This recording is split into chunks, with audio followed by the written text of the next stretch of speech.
আর অনেক রূপের মধ্যে এই চামুণ্ডা রূপটা আমার ছোটো থেকেই ভয় লাগে। নমস্কার বন্ধু, আমি ইতি। এই ব্লগটা হয়েছে সামার ভ্যাকেশনের ভাইয়ের আশীর্বাদ উপলক্ষে আমরা সব বোনেই তো একসাথে হয়েছিলাম। যেহেতু দিদি ডিব্রুগড়ের থেকে এসেছে আর অনেক বছর ধরেই দিদির কালীবাড়িতে যাওয়া হয় না। আমাদের নভাঙ্গা কালীবাড়ি যুগিজানের প্রসিদ্ধ জাগ্রত নভাঙ্গা কালীবাড়িতে। তো দিদি বলল চল এবার যখন একটা শুভকামরা আমরা এসেছি তো একবার মায়ের পুজো দিয়ে আসি। সবাই এগ্রি।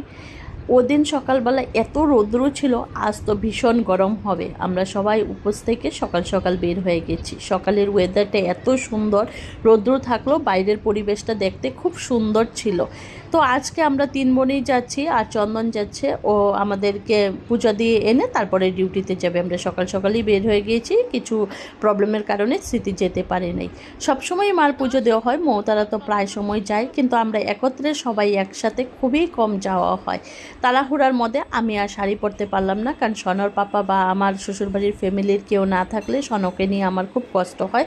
এমনিই আমি দেহতে মোটা, উপর থেকে বাচ্চা নিয়ে তো আমি খুবই কম পারি, তাই আমার শাড়ি থেকে চুড়িদারটাই বেটার ফিল করলাম। নয়তো মার পুজো দিতে গেলে শাড়ি পরাটাই খুব সুন্দর দেখায়, কিন্তু দেখানোর চাইতে বেশি আমি কমফোর্টেবল ফিলটা কমফোর্টেবলের জন্য নিলাম, নাহলে আমি পাপাকে নিয়ে একদম দৌড়াদৌড়ি একদমই করতে পারবো না। গিয়ে দেখলাম অনেকেই মার পুজো দিচ্ছে, আমরা একটু ওয়েট করলাম, যেহেতু অমিত আর জিজু এখনও আসেনি। মার এই রূপটা আমার সবসময় কেন জানি ভয় লাগে।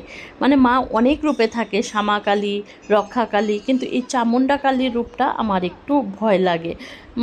মানে ছোটো থেকেই যেরকম কেউ ছোটো থেকেই পুলিশ দেখলে ভয় পায়, আমি ছোটো থেকেই মার এই রূপটাকে ভয় পাই। কিন্তু আমার মার প্রতি বিরাট ভক্তি, আর আমি জানি এখানে জাগ্রত, এখানে যেটা বলা হবে মা একদম সেটাই পূরণ করবে, তা ভালোই হোক আর খারাপই হোক। তো মন শুদ্ধ রেখে মায়ের পূজা দিতে আমরা সবাই গিয়েছিলাম। অপেক্ষা ছিল জিজু আর অমিতের।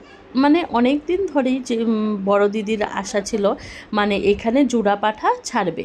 তো ওই পাঠা আনতে অল্প দেরি হয়ে গিয়েছিল, ওই জন্যই আমরা ওইখানে বসেছিলাম। এসে পড়লো আমাদের আর দুই যাত্রী, যাকে মাকে দিয়ে আসতে হবে।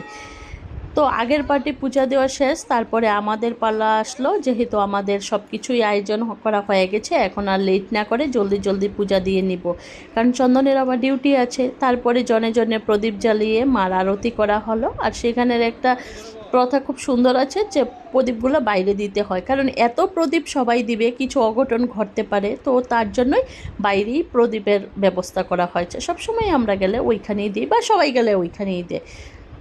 তোমরা কে কে এই মন্দিরে গিয়েছো? নিশ্চয়ই সবাই গিয়েছো, এমন তো মনে হয় না কেউ বাকি আছে। আর যদি কেউ যাও নাই, একবার গিয়ে আসো, একদম মনে প্রাণে মাকে ডাকে কিছু মানত করে